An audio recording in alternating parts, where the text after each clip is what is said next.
Hey, you're catching on. I love to see you learn that. That's cool. The rain hasn't stopped for days. Wind rattles the bare trees of the Blue Ridge Mountains, while thunder rolls across the ridgelines like artillery. Reporters call it the worst storm in decades. Thousands of lives lost. Entire valleys drowned beneath churning water. But when the lightning flashes over Turtle Island Preserve, something stranger than weather catches the world's attention. Eustace Conway, the man who turned his back on modern life to live by the rhythm of nature, has returned to the headlines. This time, though, it isn't for a new season of Mountain Men or another lecture on self-reliance. Officials inspecting his land after the storm claim they've found something hidden beneath his old barn. Not forgotten tools or heirlooms, but a secret chamber, an underground world sealed away for years. Witnesses describe a scene that feels almost scripted. Muddy boots stomping through the wreckage, lanterns flickering, the creak of iron latches giving way. When one inspector lifted a loose floorboard and revealed a dark wooden hatch, the air itself seemed to tighten.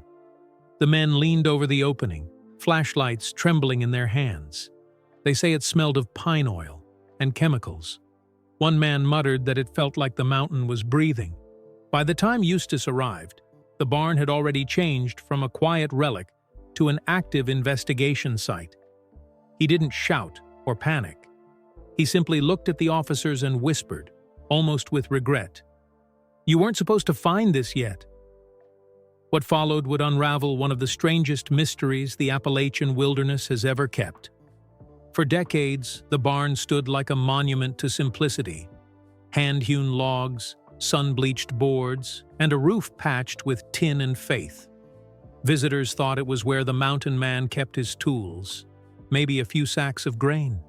Yet locals noticed how fiercely he guarded it.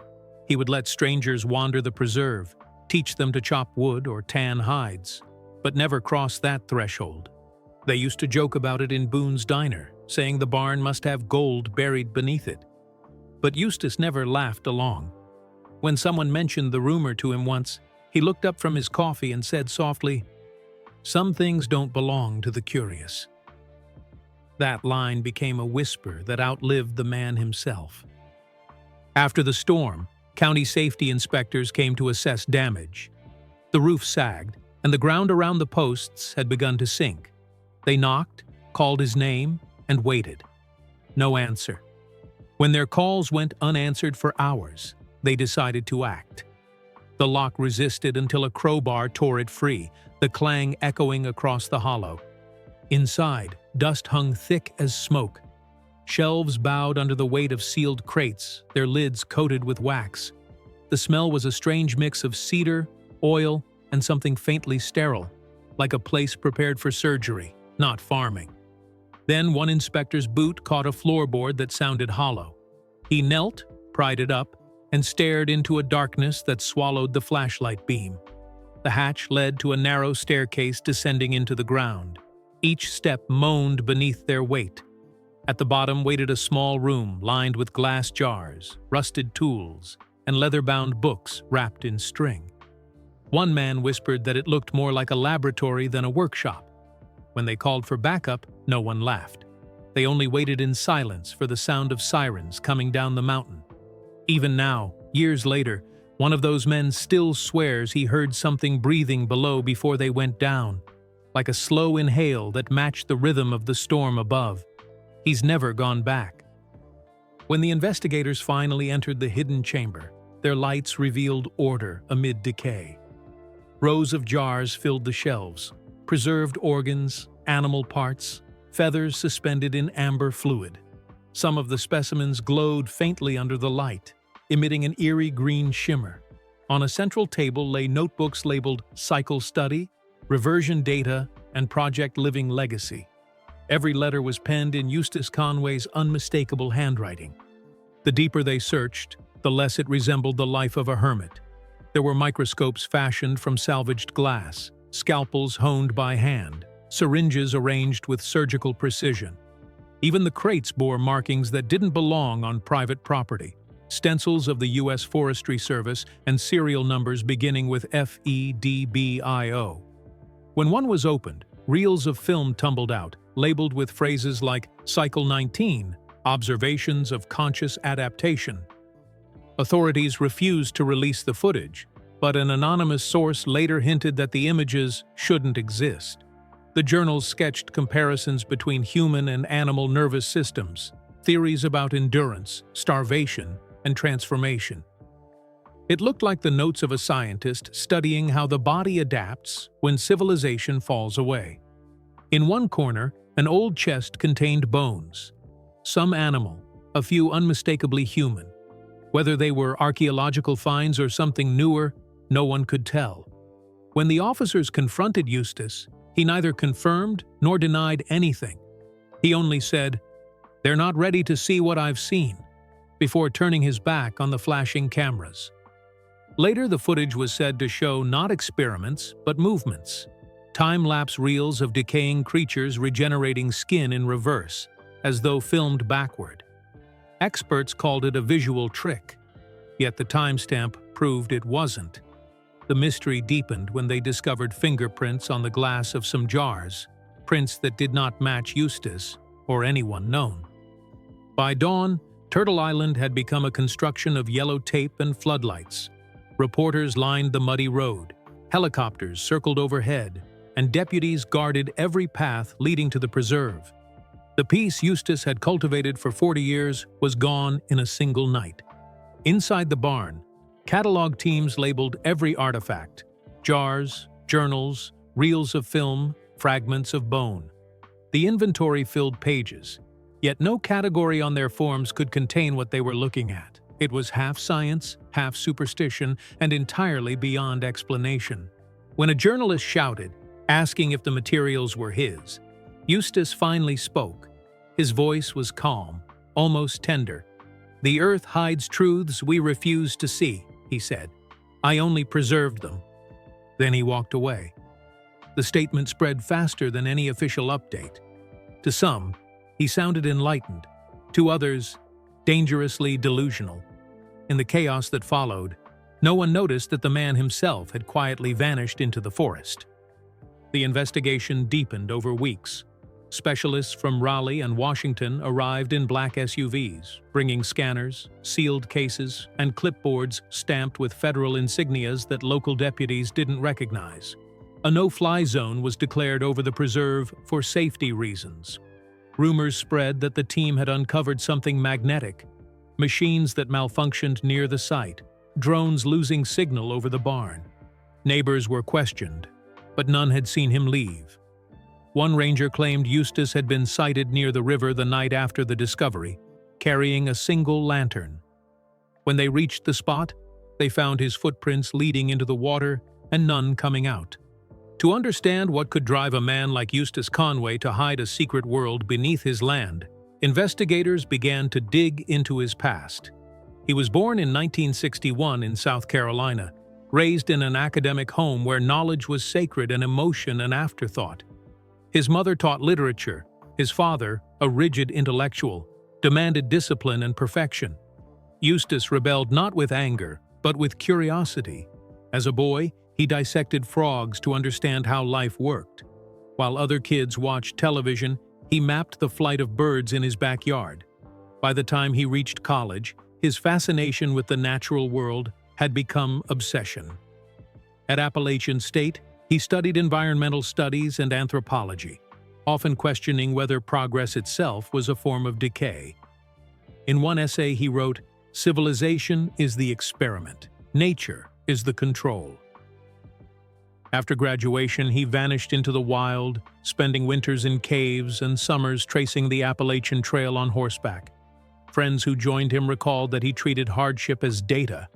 He recorded everything: body temperature, reaction to hunger, sleep deprivation, as if his own endurance were part of an experiment. The journals recovered from the barn mirrored those early notes exactly. It became clear that Eustace's study of humanity's limits had never ended. It had only gone deeper, hidden under the soil like roots refusing to die. Old acquaintances remembered nights by the campfire when he'd speak about evolution as a conversation between the earth and flesh. He believed modern humans had forgotten how to listen. "If you could hear the land," he once told a student, "you'd know what's coming long before the storm arrives." To them, it sounded like poetry. To the investigators reading those words now, it sounded like prophecy.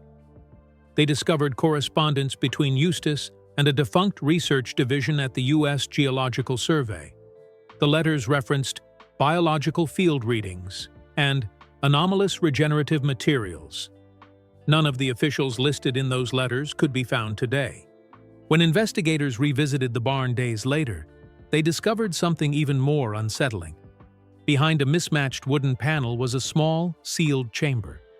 Inside, on a table draped with a canvas sheet, lay a skeleton. At first glance, it appeared human, until the measurements began. The limbs were too long, the fingers unnaturally thin, the bone surface coated in a faint metallic sheen that reflected light like silver dust. Forensic analysts whispered theories that ranged from medical anomaly to deliberate construction, but radiographic scans ruled out any simple explanation. The bone density didn't match any known species.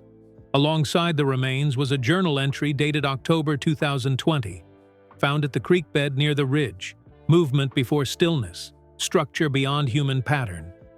Eustace, when asked about it, spoke a single sentence: "It's not death, it's transition." His words chilled even the most skeptical officers. Within hours, the remains were sealed in evidence containers and transported to a secure federal facility. Reporters demanded answers, but none came. By the next morning, all access to Turtle Island was restricted, and a man once celebrated for harmony with nature had become the center of an unspeakable discovery. Unofficial sources later leaked fragments of the scan report. It described anomalous trace elements consistent with unrecognized biological alloying. The skeleton's inner marrow cavity contained mineral deposits resembling quartz or biogenic crystal, impossible in normal physiology. One agent allegedly fainted after observing faint bioluminescence still visible in the ribcage under black light. When night fell, locals claimed the barn glowed faintly from within, as though light seeped through the cracks. Deputies posted to guard the property refused to return after 2 nights, reporting strange vibrations under their boots. Whatever Eustace had uncovered, or created, did not rest easily. Excavation crews expected to find nothing more than a cellar. Instead, their shovels hit timber. Beneath the barn stretched a labyrinth of hand-carved tunnels, some narrow as crawl spaces, others large enough for a man to stand upright. Lantern hooks still dangled from the walls, their rusted bases blackened by candle soot. Whoever built this network had worked with patience measured in decades. The deeper they ventured, the stranger it became. The tunnels followed a deliberate geometry, angles aligned with mountain ridges, chambers positioned beneath specific trees and springs above. In the largest vault, maps were spread across a table. 7 locations, marked R1 through R7, dotted the Appalachian range. Each corresponded to remote wilderness regions known for ghost stories and unexplained lights. An officer found a weathered document stamped Department of the Interior, 1987. When contacted, the agency denied any record. But Eustace's old friends remembered him speaking of listening to the pull beneath the ground, as though gravity itself had a language. When asked about the tunnels, Eustace replied, "Nature keeps records too. You just have to dig deep enough to read them." Excavation stopped after reports of unstable ground. Yet before the team left, they discovered a second hidden entrance nearly half a mile away, camouflaged beneath fallen trees. The implication was undeniable. The network extended far beyond the preserve, and perhaps beyond anyone's understanding. After the crew sealed the site, a few men refused to return for follow-up inspection. One described hearing faint, rhythmic tapping echoing through the soil, like hammers in the distance. Another claimed his compass spun erratically, its needle pointing toward the tunnels even when he stood miles away. The reports were dismissed as fatigue, until the engineers checked the soil composition and found magnetized veins running along the tunnel walls. At night, heat sensors recorded temperature drops of nearly 20 degrees near certain chambers, as if something cold and unseen moved through them.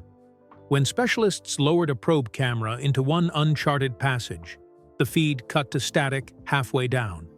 In its final frame, a brief flash revealed carvings, spirals, faces, and shapes resembling vertebrae etched into the rock itself.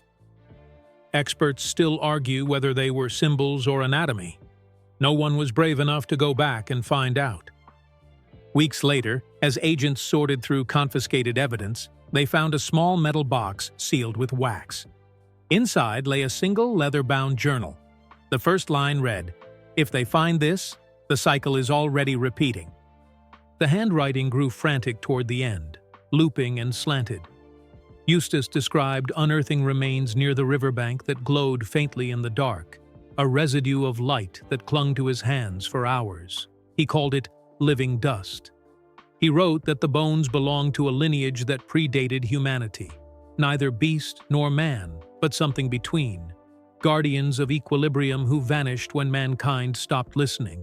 He feared exposure. Once the system labels truth, he wrote, it ceases to be truth. It becomes property. The final entry, dated only months before the investigation, read, "They're waking again beneath the ridge. The land remembers its makers." After that, the record ends. Eustace's truck was later found abandoned at the forest edge, keys still in the ignition, boots in the bed. Locals swear that on moonless nights the ground near the barn emits a faint blue glow, as if the earth itself still holds a pulse. Scientists blame minerals and moisture. Others whisper that it's Eustace's unfinished experiment breathing through the soil.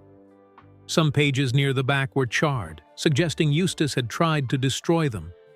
What fragments survived told of his dreams, visions of figures walking through fog, their eyes reflecting starlight even in darkness. He wrote of hearing voices calling him by name from under the river, urging him to finish the cycle. One chilling note read, "The body and the land are the same. When one forgets, the other remembers." Agents who handled the journal reported headaches, static interference in their radios, even flickering lights in the evidence room. One described the scent of wet earth whenever the box was opened, as though the mountain itself had followed the book indoors. In the final inspection log, someone scrawled a single line across the bottom. "Do not read aloud." To this day, the journal remains locked in a classified archive. No photograph of it has ever surfaced publicly. But among Eustace's former apprentices, whispers persist that he wrote a second copy, buried somewhere deep in the tunnels, waiting for the next person willing to listen to the mountain's call.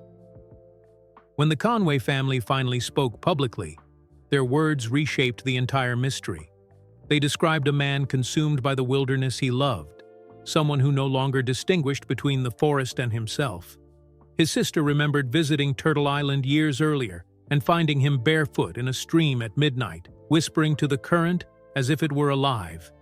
When she called his name, he turned slowly and said, "I'm listening." His nephew Daniel told of discovering a hidden cabin deep beyond the marked trails, a structure strangled by vines and sealed with rope. Inside were stacks of journals, hundreds of them, detailing Eustace's observations of the Watchers, beings he claimed moved through the trees at night to maintain balance in the mountain. The sketches showed eyes carved into bark, spiral symbols, and footprints that faded before daylight. One line, underlined 3 times, read, "They come when the fire dies." When Daniel showed the journals to Eustace's sister, she wept. The handwriting was real. The family assumed age and solitude had twisted his mind, until one winter, Eustace disappeared for 3 days. Search parties combed the woods and found nothing. On the 4th morning, he returned barefoot, scratched, and trembling, repeating, "The forest took me." He refused to enter his cabin again, choosing instead to sleep outside by the river. In time, he told them the truth, or at least his version of it. He had followed a dream into the mountains, to a clearing where the ground looked freshly disturbed. He dug and uncovered stones engraved with spirals, bones blackened by time. The moment he touched one, the wind died. He said the voices beneath the earth began to whisper, warning him that some boundaries were never meant to be crossed. When his brother asked if he'd brought anything back, Eustace admitted he had kept one carved stone under his bed. Soon after, storms ravaged the ridge, lightning striking the same spot again and again while the circle of land around his totems remained untouched. From that night onward, he claimed the mountain was awake. Animals avoided certain paths, the river changed course, and even the air carried a strange vibration. His family thought he'd gone mad, until they saw the carvings for themselves. Wooden faces with hollow eyes arranged in a perfect ring around his cabin. Each time they visited, the expressions seemed to shift, as if watching them. They tried to bring him home, but he refused. "There are rules here," he told them. "If you take too much, it takes back what's owed." That was the last time they saw him before the investigation began. Looking back, his sister now says she believes him. He wasn't losing his mind, she told reporters. He was hearing something we've all forgotten how to hear. Months after the raid, the once open gates of Turtle Island remain locked behind barbed wire and federal warning signs. What began as a place of learning has become a sealed zone patrolled by unmarked vehicles. The FBI insists the site is closed for environmental remediation, yet residents of nearby Boone whisper about low mechanical hums that rumble through the ground at night. Hunters claim their compasses spin wildly near the old barn site. Animals refuse to graze there. Those who knew Eustace wrestle with two versions of his legacy. The first is the man they remember, a teacher who lived honestly, proving that freedom could exist without electricity or concrete. The second is the figure painted by the investigation, a recluse guarding ancient bones and government secrets. Somewhere between them lies the truth. Researchers who studied his recovered notes discovered patterns no one expected. His records of weather shifts, animal migrations, and soil composition align almost perfectly with satellite data gathered years later. It's as though he could sense the land's movements before instruments could measure them. Scientists call it coincidence. His followers call it communion. Meanwhile, conspiracy grows. Anonymous insiders hint that the lowest level of the bunker contained crystalline formations emitting electromagnetic pulses, objects that defied classification. Some believe Eustace unearthed an ancient energy source, others that he built one himself. Whatever it was, federal scientists have since vanished behind silence and non-disclosure agreements. In Boone, the tourist shops that once sold handmade knives and Turtle Island souvenirs now stand half-empty. Locals swear they see tall figures walking the ridgelines on foggy mornings, silhouettes that vanish when called to. Children are warned not to wander too far past the creek. The mountain, they say, doesn't like strangers anymore. And yet, every year on the anniversary of the discovery, a faint glow rises from the soil where the barn once stood. For a few minutes, the ground itself seems to breathe, exhaling pale light through the cracks of earth. Scientists blame chemical reactions. The townsfolk shake their heads. They say it's Eustace, checking on the land he loved, reminding the world that freedom was never found above ground, but grown beneath it. Whatever the truth, one fact remains unshakable. Eustace Conway changed the way we see the wilderness. To some, he's the last true frontiersman. To others, a warning about how close genius can drift toward madness. But when the wind howls through the hollows and the trees bend as if whispering a name, even the skeptics fall silent. Because out here, in the dark heart of the Blue Ridge Mountains, the mountain still remembers its maker. And it's still listening. If this story gripped you, there's more waiting just below the surface. Subscribe and stay with us as we uncover the next chapter of America's forgotten mysteries. Stories buried in silence, guarded by time, and still echoing through the mountains. Turn on the bell, and don't miss what the Earth reveals next.